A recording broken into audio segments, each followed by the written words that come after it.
할렐루야.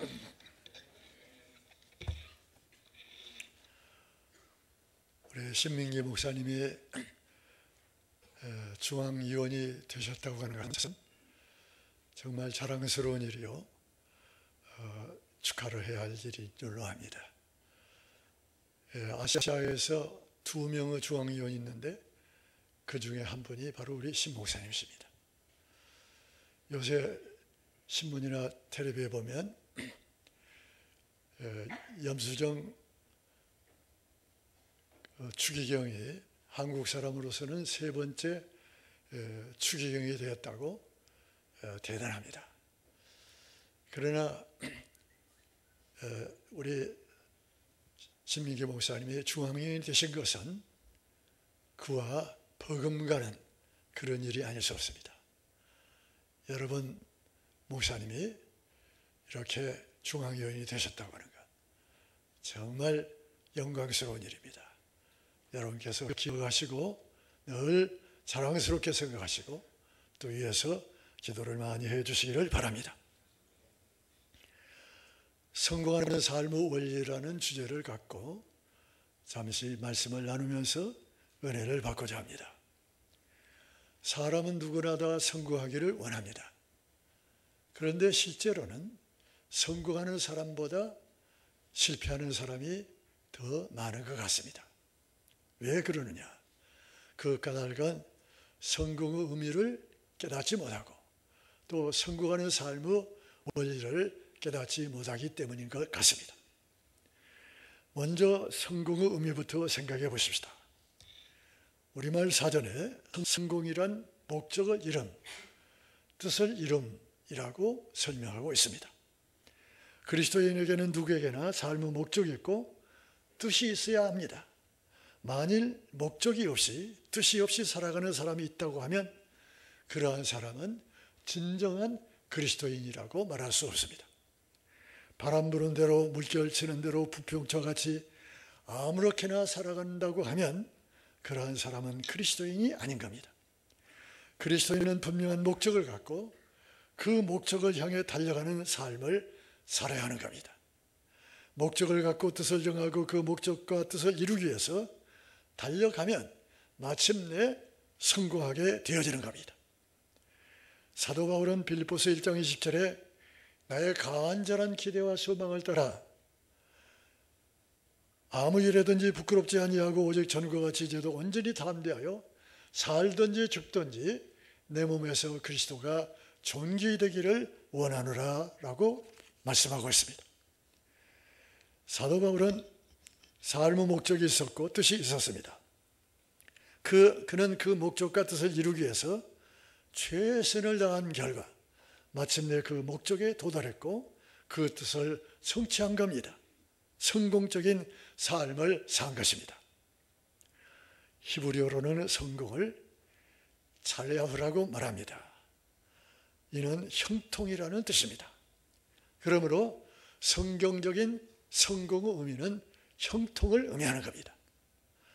바벨론 포로로 끌려가서 노예 생활을 하던 느헤미야가 하나님께 이렇게 기도했습니다. 주여 구하오니 귀를 기울이사 종의 기도와 주의 이름을 경외하기를 기뻐하는 종들의 기도를 들으시고 오늘날 종으로 형통하여 이 사람은 아닥사스다 왕을 의미합니다. 앞에서 은혜를 잊게 하옵소서 이렇게 기도했습니다. 이 느헤미야는 성공하게 해달라고 이렇게 기도를 올린 겁니다. 시편 1편 2절로 3절에 보면 오직 여호와의 율법을 즐거워하여 그 율법을 주야로 묵상하는 자로다. 저는 시냇가에 심은 나무가 시절을 쫓아 과실을 맺으며 그 잎사귀가 마르지 아니함 같으니 그 행사가 다 형통하리로다. 이 형통이라는 말이 잘야후인데 곧 성공을 의미하는 겁니다. 하나님의 말씀을 주야로 묵상하며 그 말씀대로 사는 사람은 성공하게 되어 있습니다. 형통하게 되어 있습니다. 아멘. 그러면 성공하는 삶의 원리가 무엇인가를 살펴보십시다. 첫째로 목적과 뜻을 정해야 합니다. 성도의 삶의 목적은 하나님의 영광입니다. 그러므로 성도들은 먹든지 마시든지 자든지 깨든지 무엇을 하든지 오직 하나님의 영광을 위해서 살아야 됩니다. 목적과 목표는 다릅니다.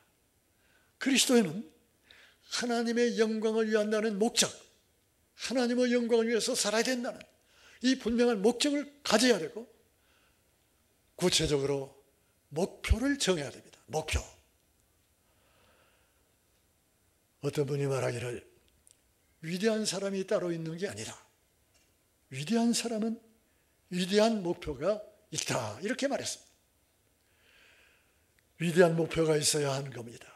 바라는 것이 있어야 됩니다. 히브리서 11장 1절에 믿음은 바라는 것들을 실상이요 보지 못하는 것들을 증거라고 했습니다. 바라는 것이 있어야, 즉 목표가 있어야 믿음의 역사가 나타나는 겁니다. 그것이 실상으로 나타나게 되어지는 겁니다. 메가더 장군이 인천 상륙 작전을 감행했는데 이 인천 상륙 작전을 감행하기 전에 먼저 세계 해전사를 살펴보았습니다. 500번의 상륙 작전이 있었는데 그 중에 499회는 다 실패로 끝났습니다. 그러나 오직 한 번 노르망디 상륙 작전만 성공하게 된 겁니다. 이 성공의 확률은 500분의 1에 불과했습니다. 그럼에도 불구하고 아이젠하워가 1944년 6월 6일 5,000척의 배를 동원해가지고 프랑스의 노르망디에 상륙한 겁니다. 성공한 겁니다. 메카더 장군은 이 사실을 발견한 다음에 아이젠하워가 성공했으니 나도 성공할 수 있다, 이런 확신을 갖고 인천 상륙 작전을 감행해서 성공하게 된 겁니다. 빌보서 2장 13절에 너의 안에서 행하시는 이는 하나님이시니 자기의 하나님의 기쁘신 뜻을 위해서 너희로 소원을 두고 행하게 하시나니라 했습니다. 성도들이 간절히 기도하면 우리 하나님께서, 성령께서 우리의 마음속에 뜨거운 소원을 갖게 해주실 겁니다. 그래서 그 소원을 향해서 달려나가면 마침내 성공하게 되어지는 겁니다. 그 소원이 이루어지게 되는 겁니다. 두 번째로 성공의 때로는 실패한 다음에 이루어지는 경우가 많습니다. 모든 일이 마치 돛담배가 순풍에 밀려가듯이 그렇게 순조롭게 이루어지는 것만은 아닙니다. 바다를 항해하는 배를 보면 때로는 풍랑을 만나게 합니다. 그런데 중요한 것은 풍랑을 두려워하지 말고, 두려워하지 않고 그 풍랑을 극복해야 하는 겁니다. 그 풍랑을 극복하면 소원의 항구에 입항하게 되어지는 겁니다. 실패를 두려워하지 말아야 됩니다. 실패가 성공에 이르는 사닥다리가 되는 겁니다. 할렐루야. 실패했다 하여 그 실패에 짓눌리지 말고 그것을 극복하고 나가면 승리하게 되어지고 성공하게 되는 겁니다. 성경에 보면 많은 실패를 겪은 다음 성공하게 된 사람들의 이야기로 가득 차 있습니다. 아브라함, 야곱, 요셉, 모세, 삼손, 다윗과 같은 많은 사람들이 엄청나게 거듭되는 실패를 경험한 다음에 마침내 성공에 이르게 되었던 겁니다. 야곱은 형들을 속이는 죄를 범하다가 실패자가 되어 고향 땅에서 쫓겨나 브엘세바로 도망하여 고생하다가 마침내 성공하게 되었습니다. 요셉은 그 형들의 시기질투에 의해서 애굽의 대상들에게 팔려가 고생하다가 성공하게 되었고, 모세도 사람의 힘으로 동족을 구원하려다가 미디안 광야로 쫓겨나서 40년 동안 연단받은 다음 이스라엘 백성을 출애굽시키는 그런 큰 업적을 남기는 그런 성공자가 된 것입니다. 천재도 실패하고 많이 배운 사람도 실패합니다. 좋은 환경에서 자란 사람도 실패할 수 있습니다. 실패는 누구에게나 다가오는 겁니다. 그런데 중요한 것은 성공한 사람들은 그 실패를 통하여 많은 진리를 배우게 되고 그 실패를 딛고 일어났다고 하는 사실입니다. 잠언 24장 16절에 대저 의인은 7번 넘어질지라도 다시 일어나리라. 악인은 그 재앙으로 인하여 엎드러지느니라 했습니다. 어떤 엄청난 고난을 당한다 할지라도 그것을 딛고 일어서야 하는 겁니다. 히브리서 12장 11절에 무릇 증거가 당시에는 즐거워 보이지 않고 슬퍼 보이나 후에 그로 말미암아 연단을 받은 자에게는 의의 평강한 열매가 맺느니라 했습니다. 우리 하나님께서 성도들을 어미 독수리가 새끼를 훈련시키듯이 그렇게 훈련시키신다고 신명기 32장 11절에 말씀하고 있습니다. 마치 독수리가 그 보금자리를 어지럽게 하며 그 새끼 위에 너풀거리며 그 날개를 펴서 새끼를 받으며 그 날개 위에 그것을 엎는 것 같이 이렇게 하나님께서 성도들을 훈련을 시키신다. 이렇게 말씀하고 있습니다. 이거 시간상 설명할 수는 없습니다만 하나님께서는 성도들을 여러모로 연단하셔가지고 마침내 귀한 그릇으로 삼아주시는 겁니다. 할렐루야. 욥기 23장 10절에 나의 가는 길을 오직 그가 하시나니 그가 나를 연단하신 후에 내가 정금과 같이 나오리라. 욥이 이렇게 고백하고 있습니다. 저의 간증을 조금 하겠습니다. 저는 26살이라고 하는 어린 나이에 전도사 임명을 받고 단독 목회를 시작했습니다. 제가 신학교를 졸업하고 군대 입대해가지고 1년 후에 휴가를 받아서 저를 키워주신 그 목사님 모교회를 찾아서 인사를 드리기 위해서 찾아갔습니다. 그런데 마침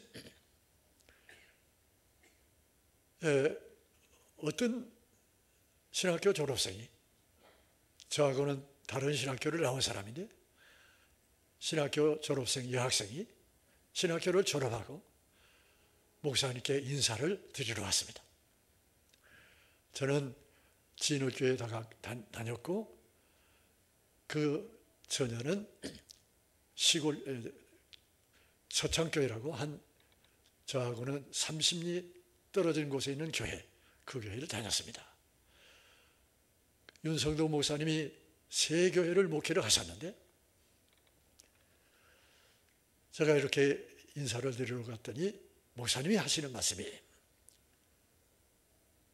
이 사람아 좋은 지금 자네 배필이 될 처녀가 지금 와 있는데 만나보고 결혼하면 좋겠다. 그렇게 말씀을 하시더라고요.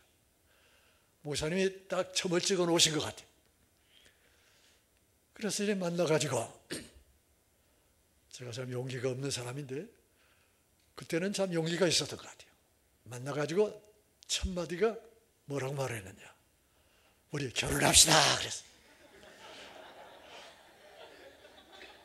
그러니까 그럽시다 그러더라고요. 조금 있으니까 목사님이 들어오셨어요. 어떻게 하기로 했나? 결혼하기로 했습니다. 그랬더니 목사님 그래 잘했다. 그러면 내일 결혼식 올리자. 아니 목사님 어떻게 그렇게 갑자기 결혼식을 올릴 수가 있겠습니까? 적어도 친척들에게는 연락을 하고 그렇게 결혼식을 올려야 되지 않겠습니까? 그랬더니 그러면 내일 연락해가지고 모레 결혼식 하자. 그래서 그렇게 하기로 했습니다. 그래가지고 결혼식을 올렸는데 오늘날까지 이렇게 해로하고 있습니다. 행복하게 살고 있습니다. 참 하나님의 은혜요 축복입니다. 제가 결혼식을 올리고 한 사흘 있다가 군대에 복귀했습니다. 제주 식구가 이제 시가에 들어와가지고 시가 부모님을 섬기면서 집에서 이렇게 있었습니다. 그러다가 어린을 낳게 되었습니다. 첫 딸을 낳았어요. 그 딸이 한 6살, 6개월 정도 되었을 적에 목사님이 저희 식구에게 울리교회 담임전도사로 이렇게 임명을 했습니다. 그래서 저희 식구가 어린애를 6개월 된 어린애를 데리고 그 시골교회 목회를 시작한 겁니다. 그 교회는 민가에서 예배당이 뚝 떨어져 있어요. 산중에 있었어요. 그런 교회인데 교인은 할머니 3분, 주일학생 한 10여 명 그렇게 있었던 교회예요. 그러니까 얼마나 어려움을 겪었는가 하면서 여러분이 짐작을 하실 거예요. 헌금이 별로 안 나오는 거예요. 그러니까 굉장히 힘들었죠. 사택이 예배당 뒤에 붙어 있었는데 뗄감이 없어가지고 하루에 한 끼 정도 군부를 뗐습니다. 숭정물을 떠가지고 방에다 놔두고 아침에 일어나 보면 그 숭늉물이 꽁꽁 얼어붙어 버려요. 얼마나 방이 차든지. 그리고 엄마가 뭘 잘 먹어야 젖이 많이 나와서 애를 먹일 텐데 그때만 해도 뭐 우유가 별로 없던 그런 시절이에요. 그래서 젖을 제대로 먹이지를 못해서 그 애가 아주 몸이 약합니다. 그렇게 자랐어요. 제가 6개월 후에 제대로 해가지고 그 교회 가서 함께 목회를 하게 되어졌습니다. 경제적으로 얼마나 어렵던지 굶기를 밥 먹기도 됐습니다. 부모님들도 잘 살고 계셨고 처가도 잘 살고 있었습니다만 한 번도 제가 굶주린다는 얘기를 한 적이 없습니다. 총회본부도 의지하지 않았습니다. 왜? 살아계신 하나님을 내가 체험하지 못하면 누구에게 하나님이 살아계시다고 증거할 수 있겠느냐? 이런 믿음 때문에 그런 죽는다는 소리를 하지를 않았습니다. 그랬기에 엄청 어려움을 많이 겪은 겁니다. 1년 동안 목회를 하다가 그때만 해도 총회본부에서 교육자를 임명하는 그런 때였습니다. 저를 부산교회로 임명을 해서 대도시에 있는 부산교회에 부임을 해가지고 거기에서 한 3년 목회를 하다가 다시 62년에 대저동 순복음교회에 이렇게 부름을 받아서 목회를 했습니다. 대저동교회에서 한 41년, 총 45년 동안 목회를 했는데 대저동교회 제가 처음 부임했을 적에 교인이 한 50명 정도밖에 없었어요. 그런데 열심히 목회를 한 결과 하나님께서 축복해 주셔서 제적교인 한 4,000명이 되는 그런 교회로 부흥성장을 시켜주셨습니다. 그리고 예배당 부지도 1,054평을 구입을 해가지고 거기에다가 교육관, 성전 합쳐서 한 2,100평 되는 그런 예배당을 건축할 수 있었습니다. 제가 목회하는 동안에 제가 개척교회 당시 너무나도 굶주리고 고통을 겪었기 때문에 우리 교단 개척교회들을 한 20교회 이상을 해마다 생활비를 지원해 줬습니다. 그리고 7개의 지교회를 세웠습니다. 선교에 주력을 했는데 아프리카 남아공 바프라스라고 하는 곳에다가 30만 평의 땅을 사가지고 거기에다가 신학교도 세우고 기도원도 세우고 그리고 병원도 세웠습니다. 학교도 세웠습니다.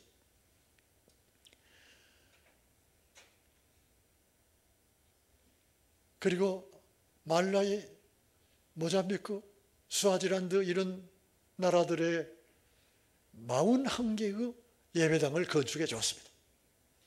우리 성도들에게 제가 호소를 해가지고 성도들이 감화를 받아가지고 장로님이 내가 예배당 하나 짓겠습니다. 권사님이 내가 예배당 하나 짓겠습니다. 집사님이 내가 예배당 하나 짓겠습니다. 이렇게 해서 이 재직들이 헌금을 해가지고 그래서 그 아프리카 땅에다가 41개의 예배당을 건축할 수 있게 되어졌습니다. 그리고 제가 독일에 한 8번 찾아가가지고 부흥성회를 인도했습니다. 여름방학 때 주중에는 베를린에 있는 신학교에서 강의를 하고 주말이면 순회 부흥회를 했습니다. 이 독일에 있는 한국 교회들, 한인 교회들은 주로 광부들하고 이 간호사들을 위해서 세워진 교회가 그 독일에 있는 교회들입니다. 간호사들이 독일에 처음 가가지고 지하실에 있는 시체를 닦는 그런 고통스러운 일을 했던 겁니다. 광부들이 지하 1000m 이하에 내려가가지고 그 탄을 캤습니다. 투잡을 뛴 사람도 있었어요. 투잡. 하루 8시간 근무를 하기도 힘든데 두 타임을 뛴 거예요. 얼마나 고통스러운 일을 했는지 모릅니다. 그런 사람들을 위해서 세워진 교회가 이 독일의 교회들인데 제가 이렇게 8번이나 그 독일 교회를 순회하면서 그들에게 격려를 해주고 믿음을 붙들어주고 위로해주고 그런 성회를 인도하게 되었던 겁니다. 그리고 아프리카에 가서도 역시 한 8번 정도 이렇게 순회 부흥회를 인도하곤 했었습니다. 하나님께서 저를 처음에 엄청난 고난으로 연단을 시키셨는데 이렇게 연단을 시키신 다음에 하나님께서 귀하게 들어서 주신 겁니다.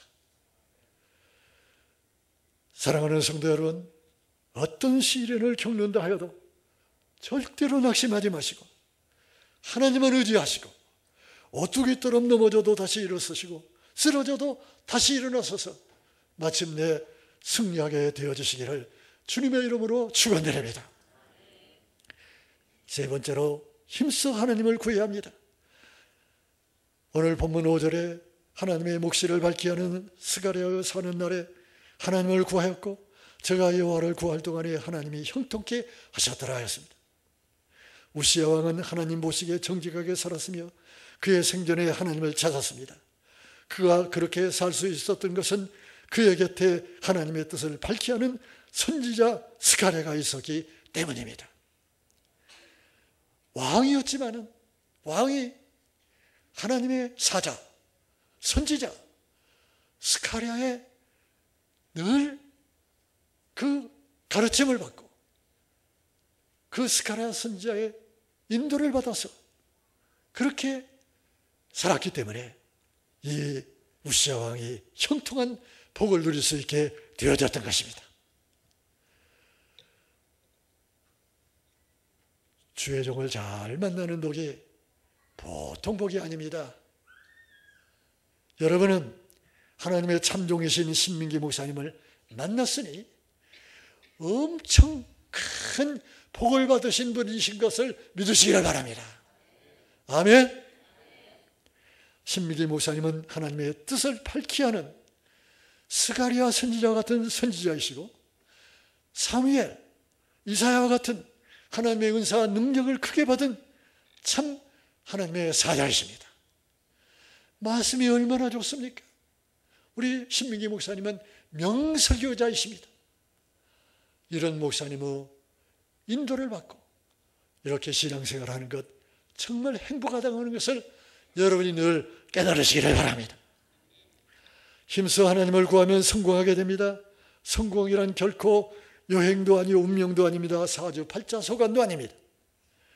어떤 처녀가 점쟁이를 찾아가서 점을 쳤는데 너는 팔자가 사나워 시집가서 잘 살지는 다 틀렸다. 이렇게 점괘를 주더랍니다.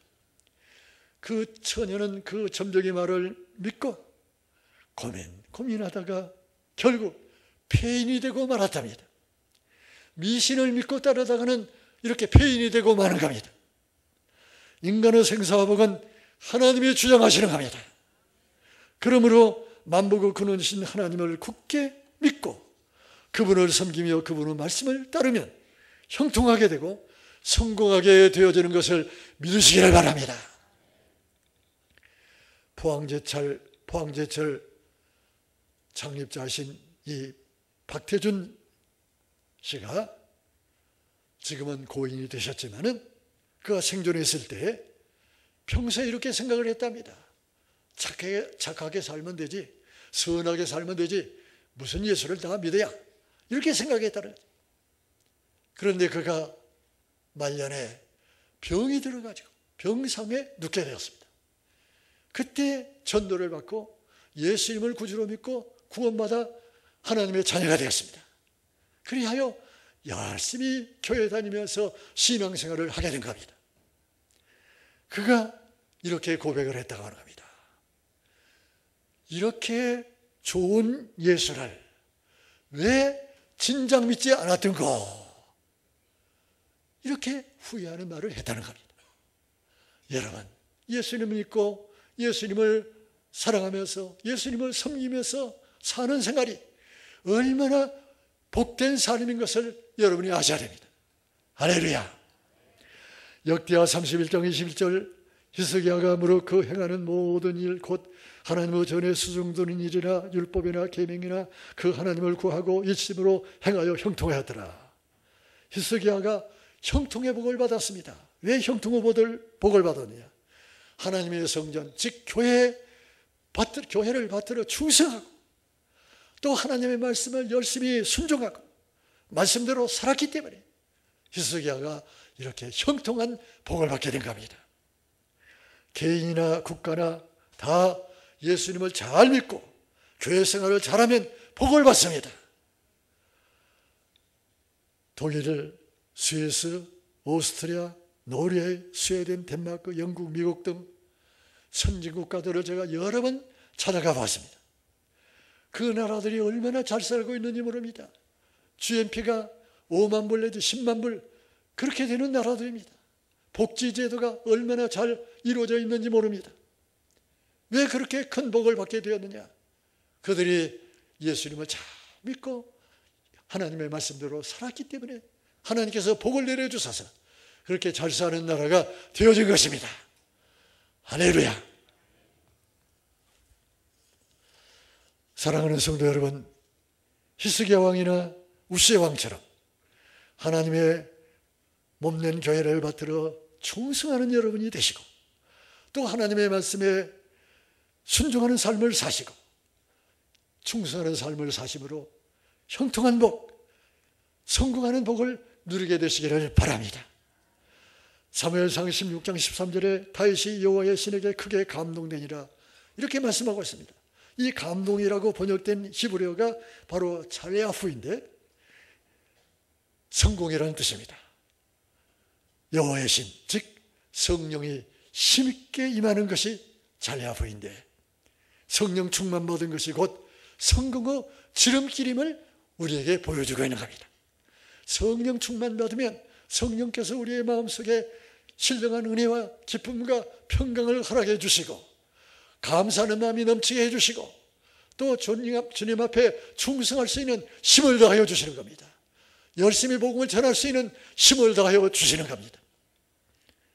사랑하는 성도 여러분도 성령 충만 받으셔서 여러분 마음속에 하나님께서 성령께서 주시는 기쁨과 평강이 넘치시고 감사가 차고 넘치시고 또 열심히 몸된 교회를 받들어 충성하는 그런 힘이 넘치시고 또 열심히 복음을 전하는 그런 능력이 넘치시는 그런 성도들이 되셔서 형통의 복, 성공의 복을 받게 되시기를 주님의 이름으로 축원드립니다.